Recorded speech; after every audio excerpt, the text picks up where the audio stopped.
And always, every campaign event we cover is available on our website at cspan.org. Republican presidential candidate Donald Trump spoke at a campaign rally in Keene, New Hampshire Thursday, promising that if elected, he would send Syrian refugees back. Other topics included Iraq and the relationship between candidates Jeb Bush and Marco Rubio. The event's about an hour.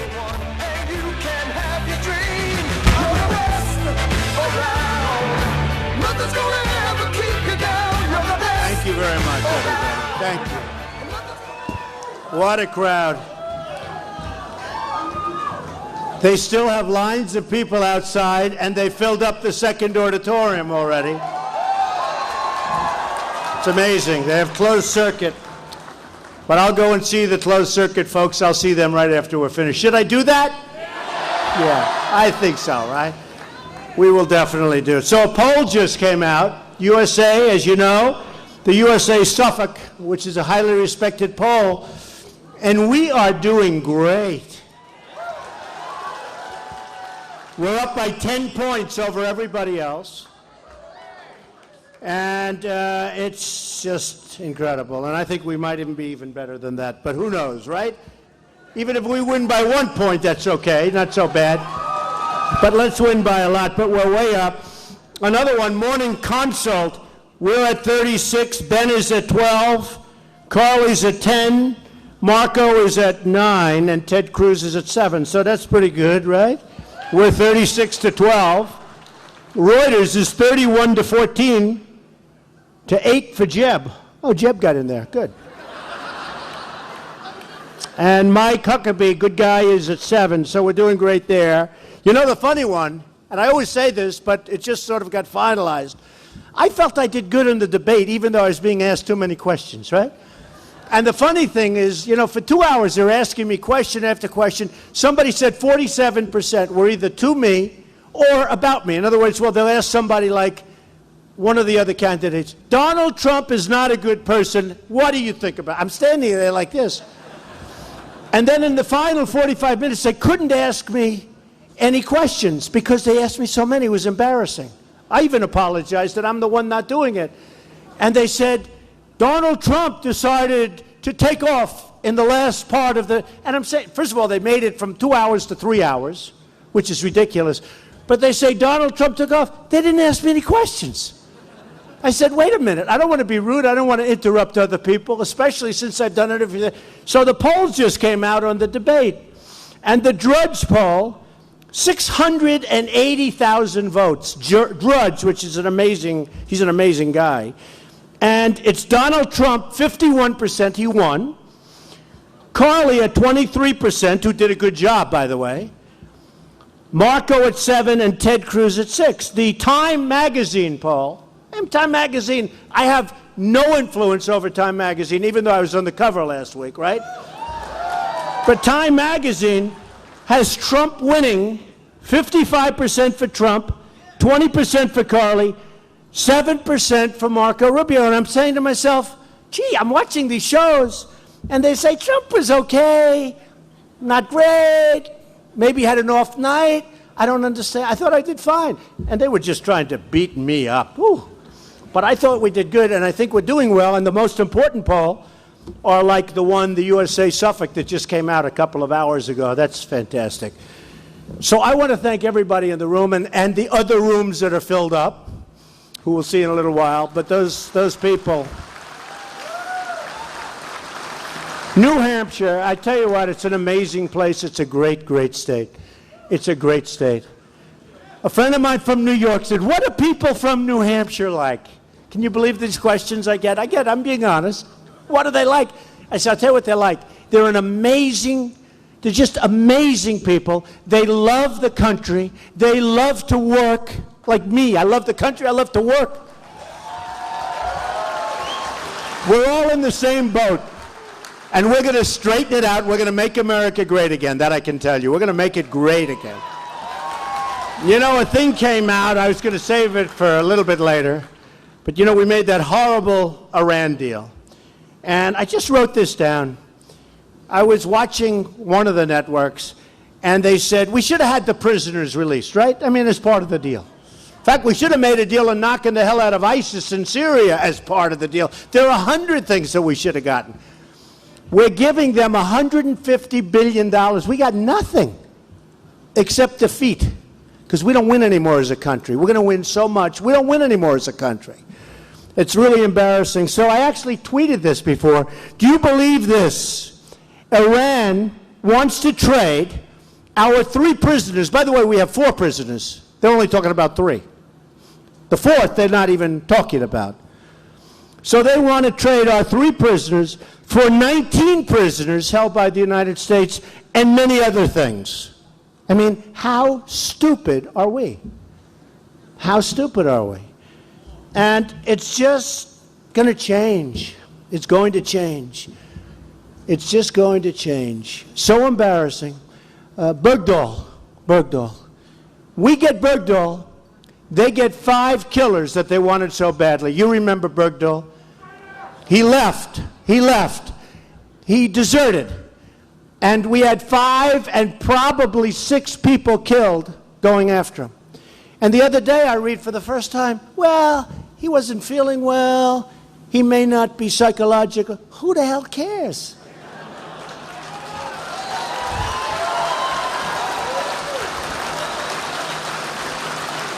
And they think he might get off with nothing. 6 people died. 6 people. And he was a deserter. Now, in the old days, when we were strong, what did we do with deserters? That's right. There was no deserting.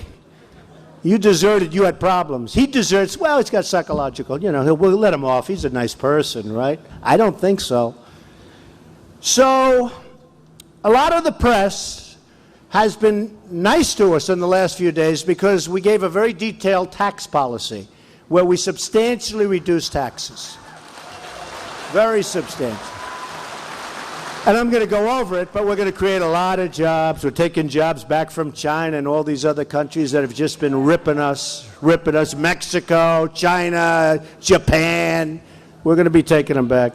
But you know, they were so happy in a certain way. They said, well, we want policy. So I gave policy on immigration, and they were sort of happy with that. They didn't necessarily agree with everything. A lot of people don't agree, build a wall. They say, you can't build a wall. How can you build a wall? It's going to be too expensive. Our trade deficit with Mexico is $45 billion a year.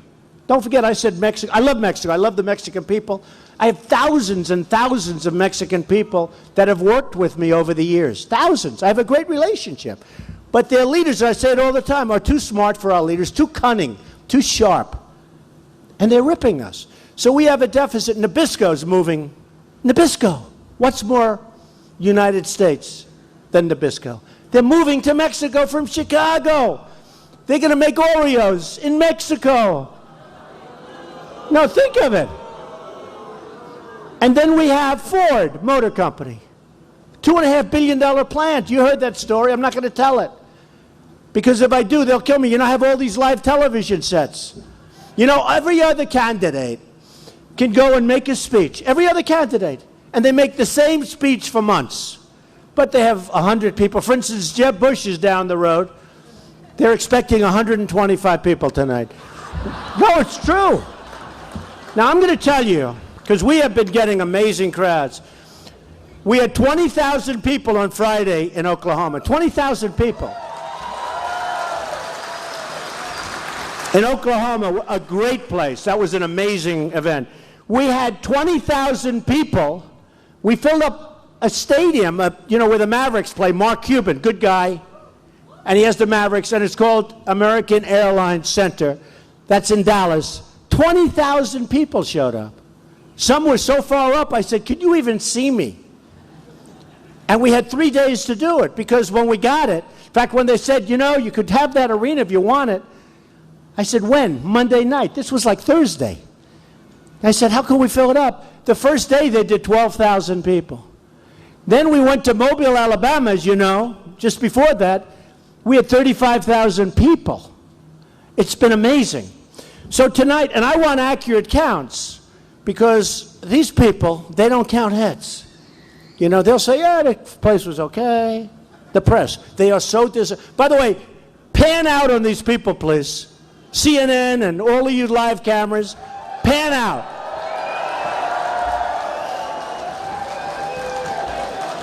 Because you know what they do? They have the camera, live television, on my face the entire amount. My wife goes, I go home. Were there any people there tonight, darling? They don't see. They never show the crowds. They never show. They don't want to. They don't want to. And this room, we have another room just as big, CNN and all the people. But, you know, it's so important. So, the fire marshal, the only reason, because we have a lot of people can't even get in. 3,564. That's what we have, exactly. And we love the fire marshals, but the fire marshal actually, right over here, the fire marshal said you can't have them in the aisles. No, it is a one-story building. If there's a problem, we get out of here. So I'll be the first one out the door, believe me. But they don't want to have them. So anyway, we have 3,564 people. We have closed circuit. It's amazing. It's great. And it's always like this, by the way. It's always like this. We did have one event, so beautiful, in South Carolina. I was called by a friend of mine who's African-American, a great guy. The South Carolina African-American Chamber of Commerce. He wrote the most beautiful letter tonight. I said I was going to read it to you. He put it in one of the papers. It was in one of the papers today. And there was a last-minute thing that said, would you speak? And I liked it. I'm speaking to the African-American Chamber of Commerce, South Carolina. I went, and actually, they didn't come from the back. They just formed in the front. It was beautiful. And they said it was the biggest crowd, the best crowd they've ever had. It was such a beautiful day. It was a lunch. And it was wonderful. And the cameras, because they were all up front, the cameras showed chairs in the back that were empty. Like, oh, Trump's lost it. Is Trump losing? And I just walked in and did him a favor. And these people were so angry at the way they were treated. African-American people that do such a great job. And you have to see the letter. Anybody wants it, we have them, because it was such a beautiful letter and so unfair the way they were treated and the event was treated. And that's why when I go to things like this, I like to have the press see what's going on, because there is a movement going on. This is more than like, oh, gee whiz, people show up. When Bush has 125 people, and when Rubio comes in and you have 12 people, it's true. And when all of the other ones, I don't want to say about everybody, because some of them I really like, but nobody has crowds like us. Nobody. Including Bernie, who does pretty well. No, nobody. And the fact is something's happening. Something incredible is happening. So what's gone on is we put in policy on immigration, and that's build a wall. People have to come into the country legally, have to do it, have to do it, have to do it, or we don't have a country. The anchor babies, we're going to have to do something there. And by the way, when I first brought that up, you know, people come in, they're in the other side, they're on the other side of the border. They have a baby, they walk across the border, because nobody stops anybody. You know, it's like we're open territory. The woman has a baby on our land in the United States. Now we have to take care of that baby for 85 years. That baby becomes a citizen. And I said, it can't be. And everybody said, oh no, that baby is a citizen, born in the United States, born on our land. Turned out I'm right. Because they're not coming in legally. And if you read the language, other than some television scholars that said, no, the baby's ours, we have to take care of the baby forever. People are coming from China. They're coming from all over Asia. They're coming from Latin America, South America. They're coming from Mexico. They walk across the border. It's ours. Doesn't read that way. And I didn't think, you know, they said, oh, you have to go through a whole big thing. Every state has to go to referendums. It's the 14th Amendment and so many different things, right? But it's not working that way. It's wrong. And I turned out to be right. Because the real scholars said, he's right. Now, maybe it's going to be, no, it's right. How can it be wrong? So this is something that's come up. We have to get rid of these sanctuary cities. It's disgraceful. It's disgraceful. Because I've had so many friends that I've made. First of all, you know, Kate, magnificent Kate, shot in the back and killed in San Francisco, Sanctuary City. Can you believe it? I have property in San Francisco. I own a big chunk of the Bank of America building. Can you believe it? I feel when I hear San Francisco, I always felt so good. Now you learn about sanctuary cities. The state of Florida had sanctuary cities while Jeb Bush was governor. Nobody said anything. And, you know, I've gotten very friendly, very, very friendly with a lot of the people because it's become a very important issue for me, the whole thing with illegal immigration and crime. It's far worse than anybody in this room understands. Far worse. Far worse. Tremendous people come in. But you have some terrible, terrible problem. The other week, as you saw, got a lot of press, a woman, 66-year-old veteran, raped, sodomized, and killed by an illegal immigrant. Just came in, killed her. 66-year-old veteran, killed her. And that's happening all over. We're going to stop it. We're going to stop it. We're going to have a wall.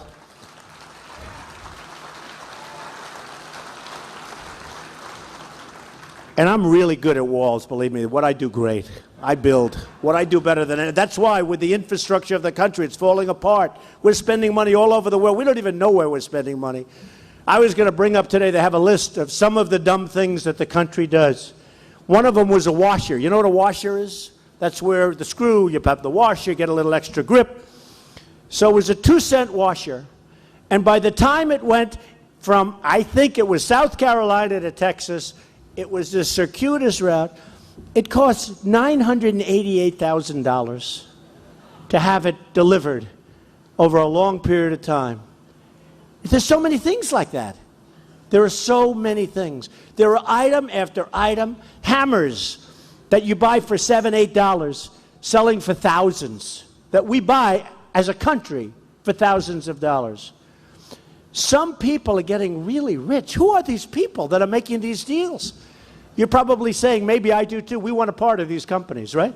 Well, I want a piece of it. But where they're selling things that sell in a store for pennies, they're selling them for thousands of dollars. There's so much fat. So much fat.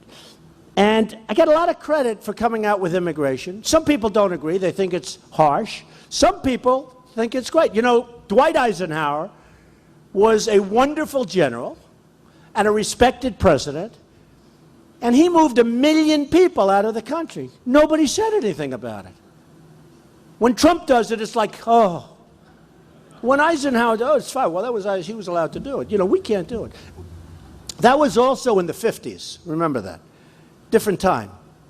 That's when we had a country. That's when we had a country.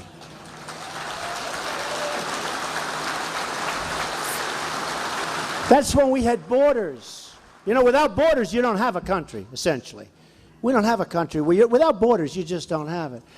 But Dwight Eisenhower, there's big reports, and they used to take him out and put him on the other side of the border. Say, you have to stay here. And they'd come right back.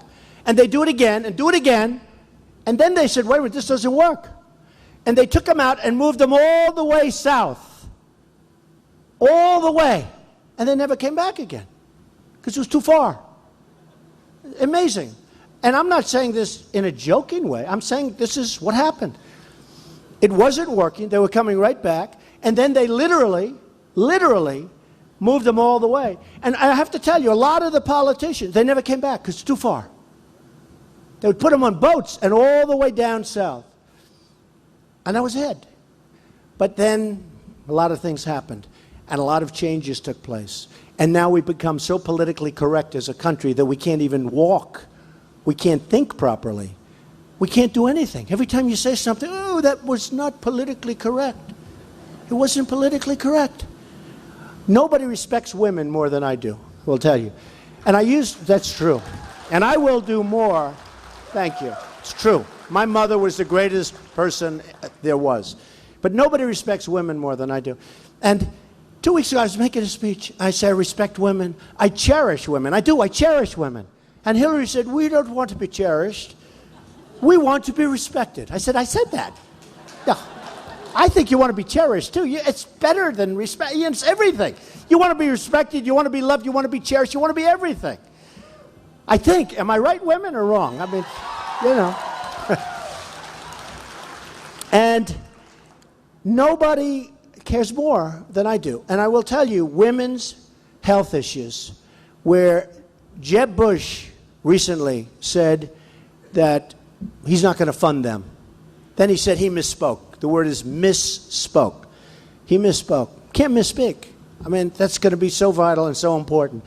And we're going to take care of our women, but we're going to take care of our vets. We're going to take care of we're going to really take care of people.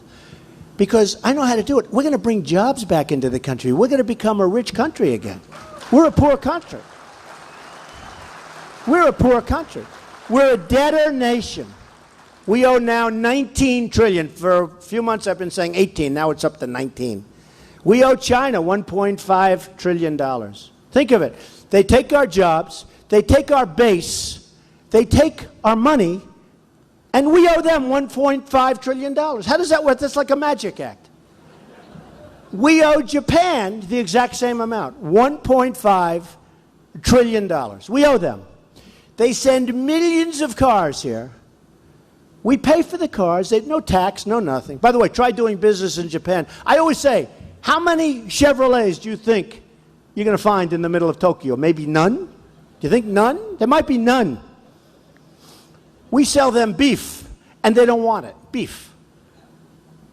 And they don't want it. They send it back. The farmers don't want it. So we owe Japan $1.5 trillion. Think of it. They sell us all these cars. We owe them money on top of everything else. It's going to stop. It's going to stop so easy. It's so easy. We have to balance out. I went to my people this week, and I said, I want to know something. I want to know how much do we, in terms of balance of trade, how much are we behind the 8 ball, the U.S. trade deficit, with China, Japan, and Mexico? Well, China, it's almost $400 billion a year. $400 billion! Japan is almost $70 billion a year, and Mexico, 45. 45 billion. Then they say, oh, you can't get Mexico to pay for the wall. It's $5 billion. Believe me, I'll build bigger, better, stronger for half the price. Much less than half the price. No, much less than half the price. Because I know how to build. I know, I'll watch it myself. Oh, it's going to be so beautiful. It's going to work so well. It's going to work so well. You see the picture in the big magazine this weekend? I knew the magazine because I was on the cover. That's the only reason I read it. But they have a wall like probably 8 or 9 feet. And they have a ramp going up and another ramp going down. They have cars and trucks going over, taking drugs. So here's the deal. We get the drugs, they get the money. These trucks go right over the ramp, over the wall. Can't do that when the wall is higher than the ceiling. Or it's a long way down if they miss that ramp, I'll tell you. It's a long way. And I don't blame if people can get away with this stuff, let them get away with it. But we're going to make our country so strong and so beautiful. We're going to do it. So then I put in something on policy with regard to the Second Amendment. I'm a big Second Amendment person. And you've all seen it.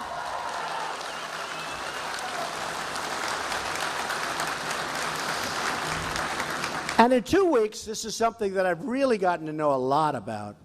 We're going to take care of our vets. I'm going to put in a policy paper on the veterans and the Veterans Administration, and I know what to do. These guys, it's not even the money. We spend so much money, but we have all thieves, tremendous corruption. A few weeks ago on Wednesday, we had the longest wait in the history of the Veterans Administration. You're in a waiting room. They waited days to see a doctor. They're dying. You saw that. You saw the reports. Hard to believe. So many people are dying while they're waiting. They're dying. Things that can be taken care of with a pill, with a couple of visits, with maybe one visit, and they're dying. It's not going to happen anymore. It's not going to happen anymore. So that's one I really look forward to. And that one is going to be, and I'll tell you just briefly, I mean, it's common sense. When they're waiting too long, They're going to go to a private doctor, a private hospital, public hospital, whatever the hell is in the city. We're going to pay the bill, and they're going to take care of these people. Okay? We're going to take care of them.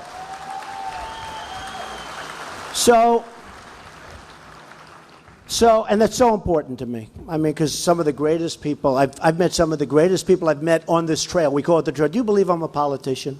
I can't believe it. I'm so embarrassed. People say, you're a politician. I say, I hope not. But I guess in a certain way I am for a little while, and hopefully it works out, and we're going to do something that's going to be wonderful, and you're going to be very happy. So, good. Go ahead. You can go ahead. You know, it's funny.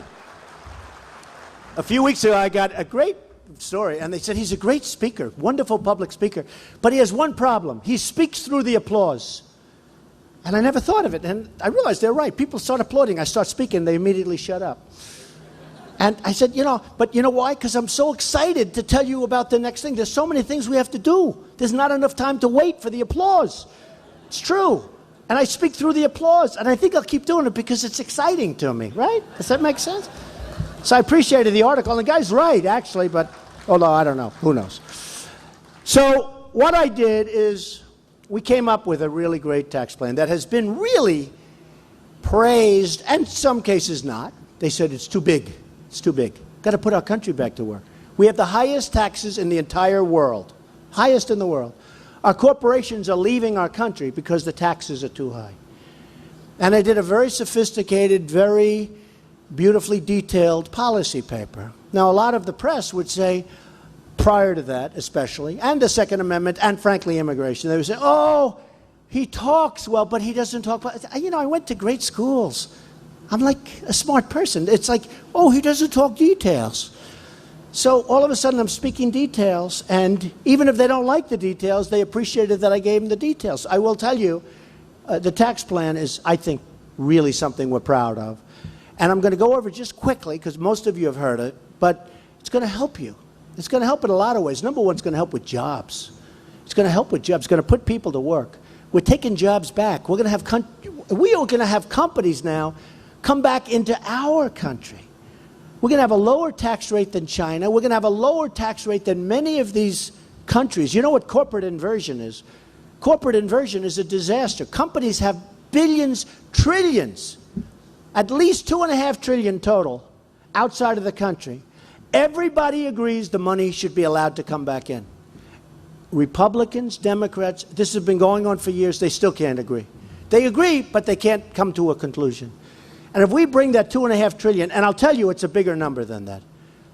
And if it is, my plan's even better. But I'm letting it come in for a very reasonable price, meaning a very reasonable tax. Right now, the tax is so high, you can't bring it. If anybody was running one of those companies, you can't get it in. They work on paperwork, and they can't get it in. Smart, they have the greatest lawyers, can't get the money in. So I'm going to simplify it. I want the money to come in so that these companies, number one, don't go. You know what they do? A lot of them leave, you know this, in order to get the money. They actually move their company to Ireland, to other places in Europe, to other places in the world in order to get the money. And you have some big, incredible companies, big name companies, that are now thinking of leaving the United States to get the money and to get lower taxes. And there's really no way you can stop that. You can't say it's illegal, because they'll find a way around it. The only thing that stops it is the marketplace. The marketplace is going to stop it. So we're going to take care of that, but we have, and I sort of titled it, Tax Reform That Will Make America Great Again. Today they said it's very Reagan-esque. I consider that a great compliment. One of the writers said that. And thank you. And I start off, too few Americans are working. Too many jobs are being shipped overseas. And too many middle-income families just cannot make ends meet. We all know it. And if it's not you, you know people where that's the case. My plan directly meets these challenges and the challenges also of business. We're going to make our businesses strong again. We're going to make them competitive again. And by the way, nothing to do with this, but we're going to get rid of the regulations that are mounting up like on a daily basis. It's ridiculous. Regulations are going to go the wayside. There will be some, but they'll be meaningful. There won't be the nonsense that every single day is happening. Every single day. The plan will provide major tax relief for middle income and most other Americans. Major tax relief. It'll totally simplify the tax code. We'll grow the American economy, and all of this will add up to a point where we're not going to be increasing our debt. If anything, if it really kicks in like I think it might, where the economy grows, we'll start reducing our debt and reducing it big league, which I want to do.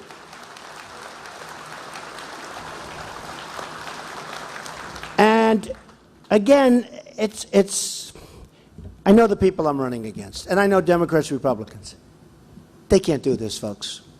I'm really good at it. Who's better at debt than I am? Who's better? Is there anybody? I've had borrowing so big, and I worked out perfectly. The company's bigger, better, stronger than ever before. That's what you need. You need somebody with whatever the hell that is, whatever that craziness is up there. You need that. You need that. You can't just be a politician, all talk, no action, they talk. They wouldn't know what to do with China. Carl Icahn, great entrepreneur. Everybody knows Carl Icahn. He came out yesterday. He said Trump is the only one that knows what he's talking about. And he's great. And I'll get him involved. I'll say, Carl, you handle China. And you know what I'll do? Just walk away. Don't worry. We'll do very well. We'll do very well. We're going to come out great. We're not going to have a $400 billion deficit. That'll go away very rapidly. And we'll get along. China doesn't even like us. You know, these countries, they rip us off. They don't even like us. With me, I'll stop the rip-off and they'll like us. Can you believe it? Hard to believe, but that's what will happen. So, in the plan, we're going to cut the individual rates from, and this is very important. Number one, we're cutting down from 7 brackets to 4, and the rates are going from 25 to 20 to 10 and to 0. When somebody's not making enough to live, what's the purpose of them doing lengthy returns, going to get help from H&R Block, who we intend to put out of business because it's so ridiculous. So ridiculous. In order to pay us more, I mean, these people need help. They're not doing well. So what's the purpose? Plus, the bookkeeping, it'll be a tremendous percentage. But, and some are not paying now anyway, but they have to go through this process. It's brutal. So we're going to simplify, but think of it. 25%, 20%, and 10%. And that's a major reduction. Now, some people say it's too big a reduction. Some of the great geniuses that haven't made $1 in their life, not $1, they haven't created one job. Well, I think it's too much. The only dollars they get is from their mouth. Then, if you're single and earn less than $25,000, or married and jointly earn less than $50,000, you will not pay any income tax. Okay? You won't, if that's the way it is. What's the purpose? What is the purpose? We eliminate the marriage penalty, which is a killer for so many people. A killer. What's the purpose of that? And by the way, everyone agrees and they can't get it done. We eliminate the AMT, which is the alternative minimum tax. We eliminate it. We end the death tax. It's a double taxation. It's a double taxation. I mean, a lot of you, as an example, in New Hampshire, you have a store, you have a little building, you have you leave it to your kids. The kids get a tax bill where they have to pay 35 and even 50% in estate taxes. Now they mortgage up the business. The bank ends up taking it over because they have to pay the estate taxes. And you've been paying taxes all the while. It's double taxation, and it has to end. So many businesses have been destroyed by the death tax or the estate tax, as people like to call it. But so many businesses. So it's very important. Our plan reduces and or totally eliminates most of the deductions and loopholes available to special interests, who, by the way, are supporting Bush and Rubio and most of them, and Hillary, big league Hillary, big league Bush. You know, Bush is going to spend $100 million on ads. That money comes from friends of mine.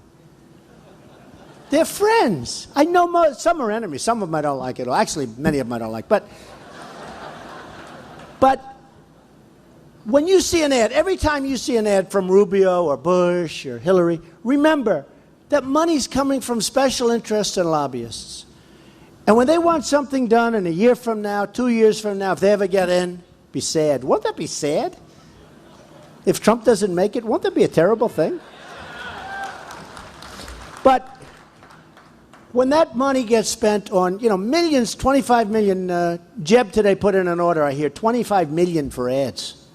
Well, what do you do when you're weak on immigration and you're in favor of Common Core? How do you solve that problem with ads? I don't think you solve it. Rubio, the same thing. He's very, very, very weak on immigration. A member of the Gang of Eight, totally weak on immigration. How do you solve a problem when you say people can just pour in? Made a speech not so long ago in Spanish saying he wants to open up the borders, essentially. He didn't want you people hearing it, so he made the speech in Spanish. No, it's true. But he's very weak on illegal immigration. And I don't think, I'm not sure, I may be wrong, but whether you're Rubio or Bush, I have to tell you one, sir. Do you mind? So Bush is the mentor of Rubio. And everybody said, this is politics at its lowest and worst. I can't stand these politicians, right? So Bush is the mentor. And he goes out, and he says, yes, and he pushed, and everybody said, Rubio will never run because it would be disrespectful to his mentor. And I understand that. It's called loyalty, right? I mean, that's sort of nice. Hello, folks, how are you? That's sort of nice, right? You know, you're loyal. I believe in that. So everyone said Rubio will never run. The great genius pundits, they're on Fox and CNN and MS, and they're all there. And, oh, no, he'll never run. He runs. They're all wrong. Very disloyal. It was disloyal. He was very young. He runs. And they ask Bush, what do you think of Rubio? Rubio comes out and he's talking about Bush and, you know. What do you think of Rubio? He's my dear friend.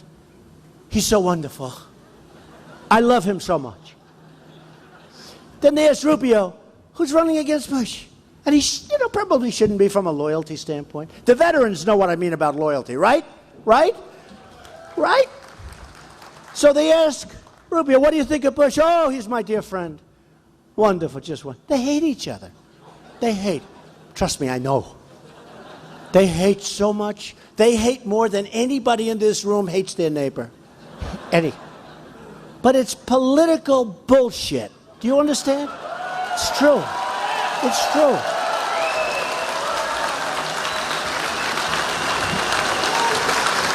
So, let's go. So we're going to reduce or eliminate most of the deductions, loopholes available to special interests and the very rich. Me, I don't like that. Maybe I'll change my mind on that one. I don't know. It's going to cost me a lot. While preserving charitable giving, which is important, and giving mortgage interest deductions. We want to leave the mortgage interest. You know, a couple of the plans, yeah, you got to have it. You know, a lot of people were worried about real estate. Try taking the mortgage interest deduction out. You'll see what's going to happen to real estate. You want to see a crash? Try that one. So we end the current tax treatment of carried interest. It's a little complicated stuff, but the business folks know what that means. For speculative partnerships that do not grow businesses or create jobs and are not risking their own capital. That's what happens. They get this big thing. They're not risking their own capital. And it's a big number. Somebody said it's not so big. It's a big number, but it's a big number up here. It's a big number psychologically. Big, big number psychologically. So we have to do that. And a lot of the hedge fund guys, they're not happy with me right now. But the nice part, they didn't give me anything. They want to. You know, as soon as you go to number one, it's amazing how many guys call up, Don, I love you very much. I'd like to make a contribution. I don't want it. Am I making a mistake? I feel sort of like it's not natural to me. I'm turning down a lot of money, believe me. I hope it's appreciated someday. No, honestly. No, honestly. Because If I turn down tens of millions of dollars and I lose, I will feel so stupid. Really. Say, what didn't matter? So I hope it's appreciated. No business of any size, from a Fortune 500 company to a mom and pop shop. How many people own a shop? Raise your hand. Great business, right? Okay. Well, you're in the same category now because the taxes are too high. Is that right? So no business of any size, from a Fortune 500 company to a mom and pop shop to a freelancer, and you have a lot of them up in New Hampshire, freelancers, plenty of freelancers, living from gig to gig, will pay more than 15% of their business income in taxes. We're not going to take all the money away anymore. And people aren't going to create jobs if you do that.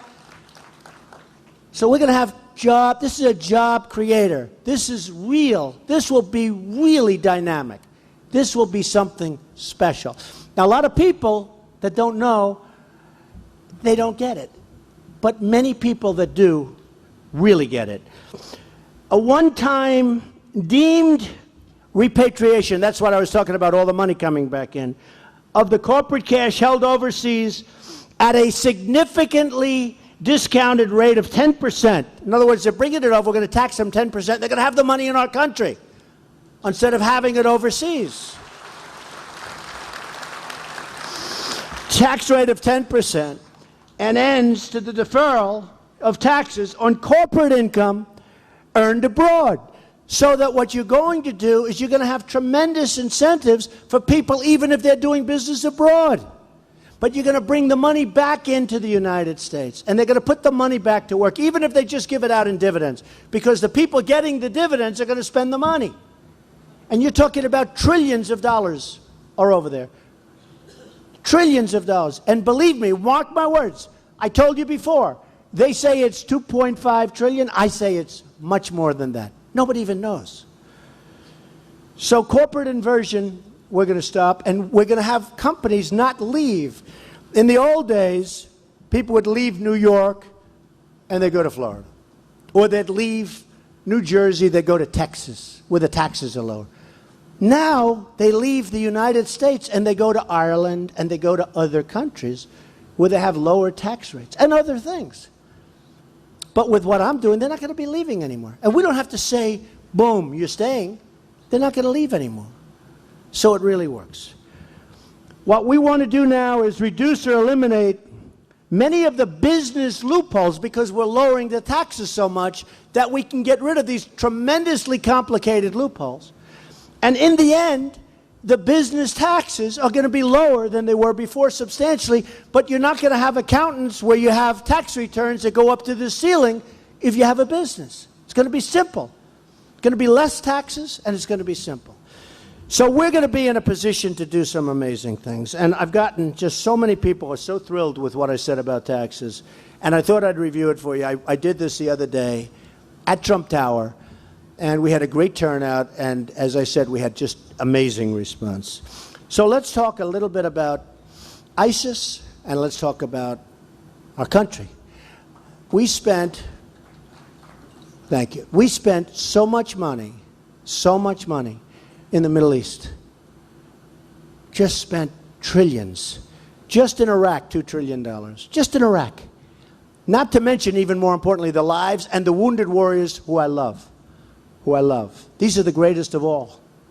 We don't take care of them properly, but these are the greatest of them all, the wounded warriors.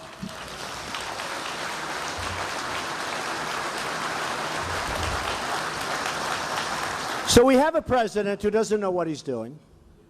We have a president who looked like, remember he said they were the JV, that ISIS was the JV?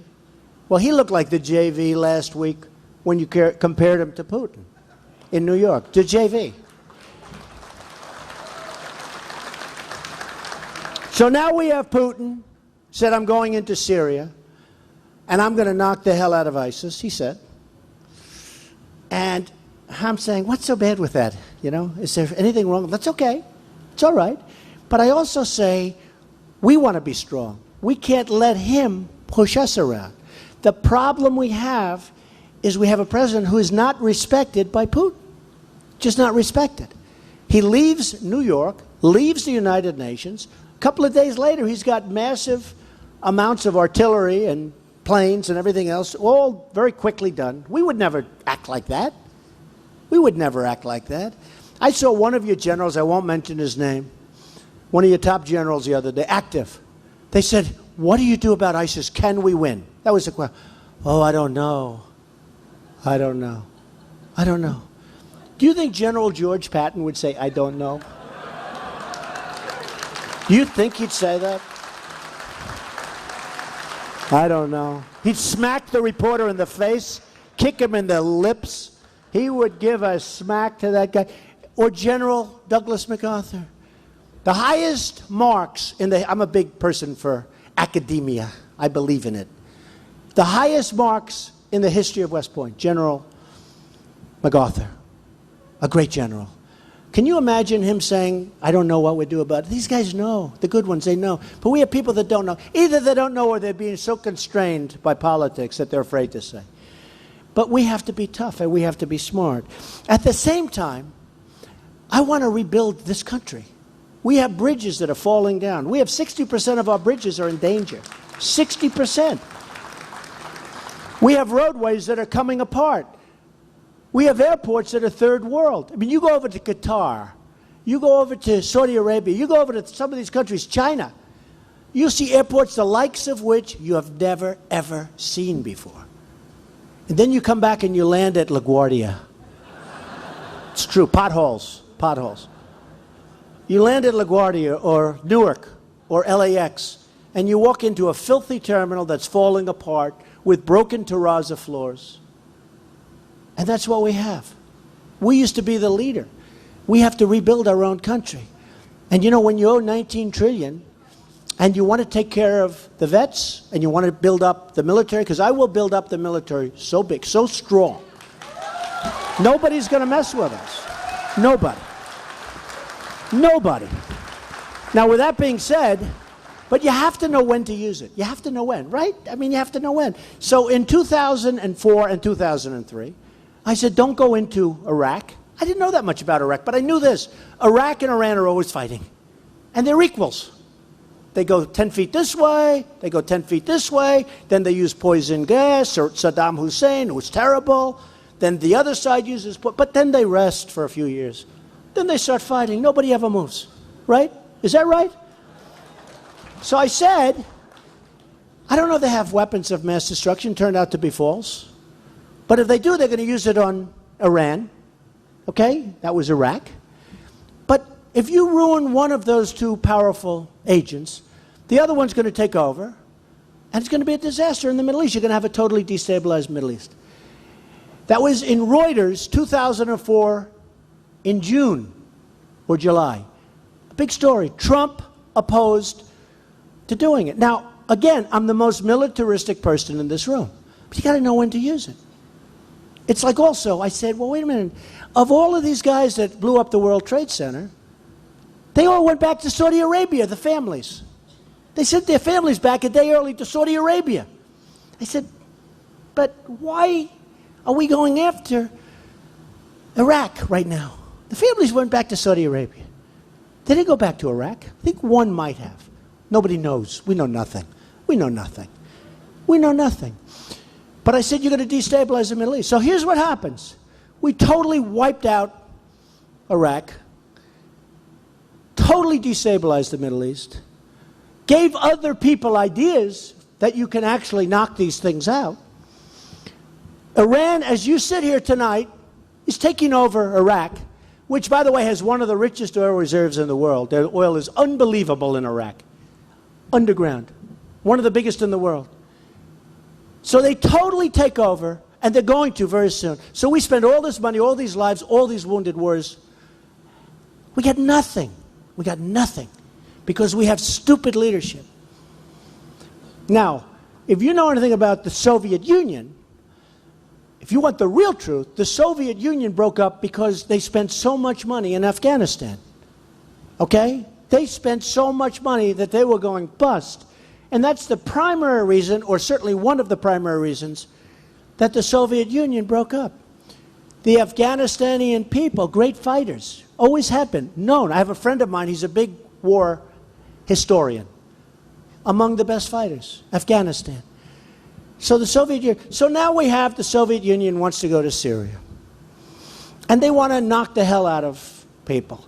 And we're fighting Assad, because Assad's our enemy, and we're fighting Syria. Now Syria wants to fight Assad. Think of this, just put it together. You know, a lot of people, I get a little credit. They say, oh, that's not really nice what he said. Give me a break. So you have ISIS that wants to take on Assad. So we're fighting ISIS, but we want to fight Assad. Why don't you let those two fight for a little while? And take over the remnants. Right? I mean,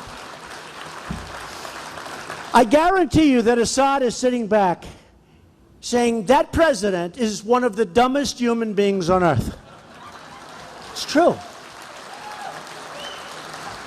So you have ISIS that wants to fight Assad, and ISIS can't because we're bombing them. We're not doing the job, but we're certainly, you know, hurting them.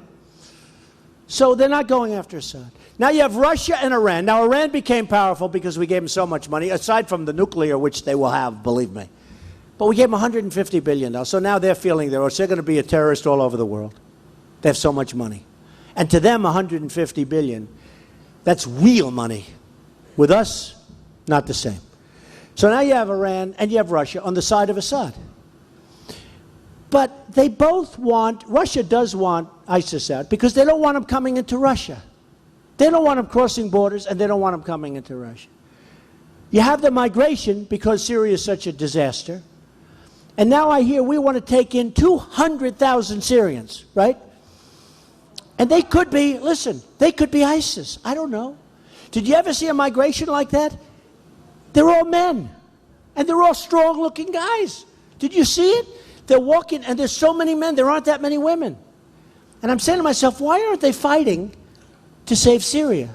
Why are they migrating all over Europe? Seriously. So now you have this guy, Secretary Kerry, maybe the worst negotiator. I think he will go down as a worse Secretary of State than Hillary Clinton because of the deal. And she was terrible, but I think he's going to go down as worse because of this deal.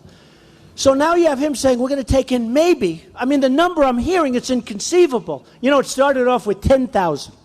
The other day I heard 200,000. We're going to take in 200,000 Syrians or wherever they come from. We have no idea. There's no identification. There's no anything. And I'll tell you right now, and I'm putting everybody on notice, and hopefully this gets outside of this room, and I guess it will with all these crazy cameras going back there. I'm putting the people on notice that are coming here from Syria as part of this mass migration, that if I win, they're going back. They're going back. I'm telling you. They're going back.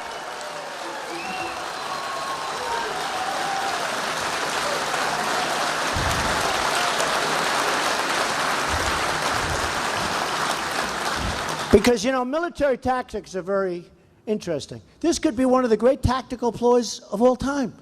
A 200,000-man army, maybe. Or if you said 50,000 or 80,000 or 100,000, we got problems. And that could be possible.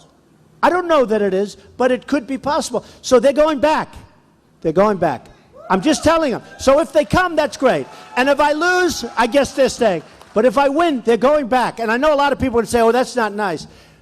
We can't afford to be nice. We're taking care of the whole world. We're losing our shirts on everything we do. Everything we do.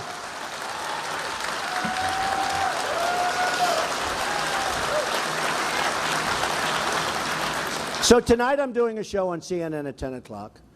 And the question was asked to me, why don't you give us policy with respect to your attitudes on war in the Middle East? Why don't you tell us exactly what you're going to do in Syria, what you're going to do in Iraq? What? I said, I don't want to tell you. It sounds terrible. I really know a lot about it. I think my biggest, other than jobs, everybody says, you know, CNN did a poll. I'm through the roof on jobs, through the roof on leadership, through the roof on almost everything, other than some people don't think I'm a nice person. I'm sort of low on that. But, you know, ultimately, I am a nice person. I love people. I want to help people. But, you know, thank you. you know. Actually, you know where I do my best favorables? In New Hampshire, Iowa, and South Carolina, because they got to know me. I'm here so much. Those are the places. So once I get out, I think people will find out. You know what? I just want to do the right thing. And I tell the story about a woman said, do you think you're nice enough to be? I said, I think it's going to be about competence this time. People are tired of being pushed around. They're tired of it. But I said to this person, nice person, Don Lemon, I said, Don, I want to be unpredictable. I had an article about, not so long ago, a business article. And I beat some group of people. I love winning. Oh, I love it. And I beat this group for something that everybody wanted. I just beat them. And it turned out to be great. And one of my opponents, not in a bad way, but in a very respectful way, said, you know, the thing about Trump that's really hard, he's so damn unpredictable. We don't know what the hell he's going to do. And I said, I want to be unpredictable. I want to be. So when they ask me, and so does Patton, and so does MacArthur, and so does anybody that's smart. So when they ask me about, like, what do I want to do with Syria? I know what I want to do. Believe me, you're going to be happy. But I don't want to tell. I don't want them to say, oh, well, Trump's going to do this, so we'll do this. I want to be unpredictable. So important. It's so important. I mean, it just, we have to do it. Does everybody agree with me?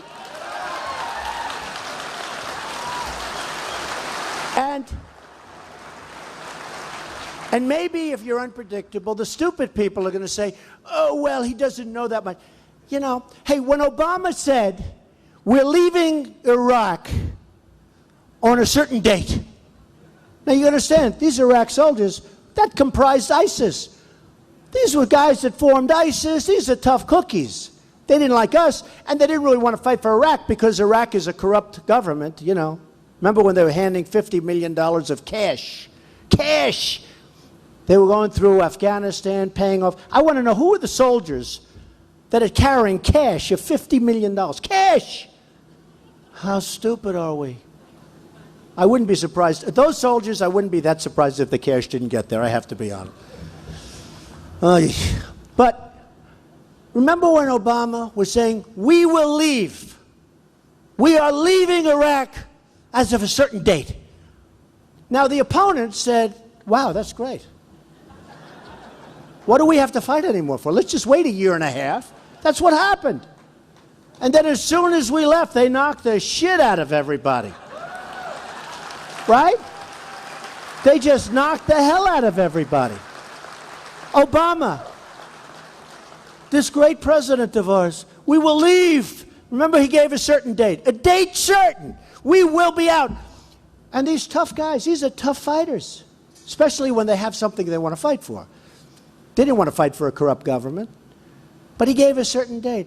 So I want to be unpredictable, okay? I would never have given a date. I might have said, we're going to stay there for 20 years, we're going to stay there for eternity. And these other guys would say, oh man, we give up, it's just, we just can't do this. No, honestly, they would have said it.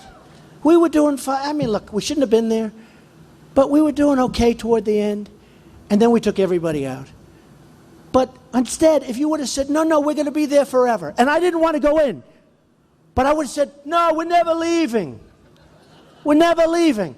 They would have said, okay, this guy's crazy. We're out of here. Don't we want that as a think, right? So I love the people of New Hampshire. I love you.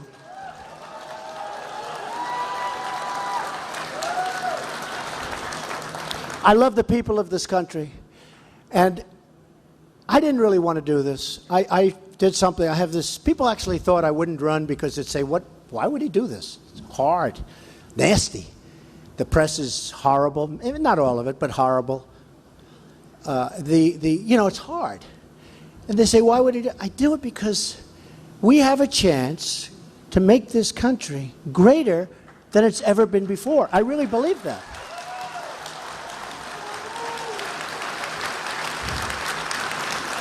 And if I didn't believe that, I wouldn't do it. I wouldn't do it. The one thing I will warn you about, I don't think we can go on like this much longer. I really don't. I think this election is so important, beyond important, because we cannot continue to go on like we're going on right now. We need a real leader. We want somebody that loves the country, truly loves the country, truly wants to make it work.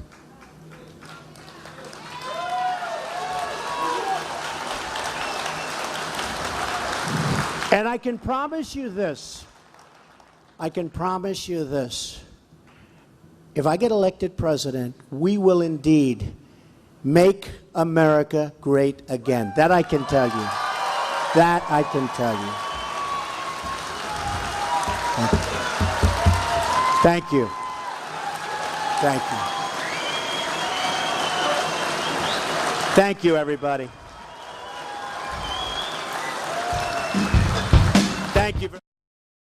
All campaign long, C-SPAN takes you on the road to the White House.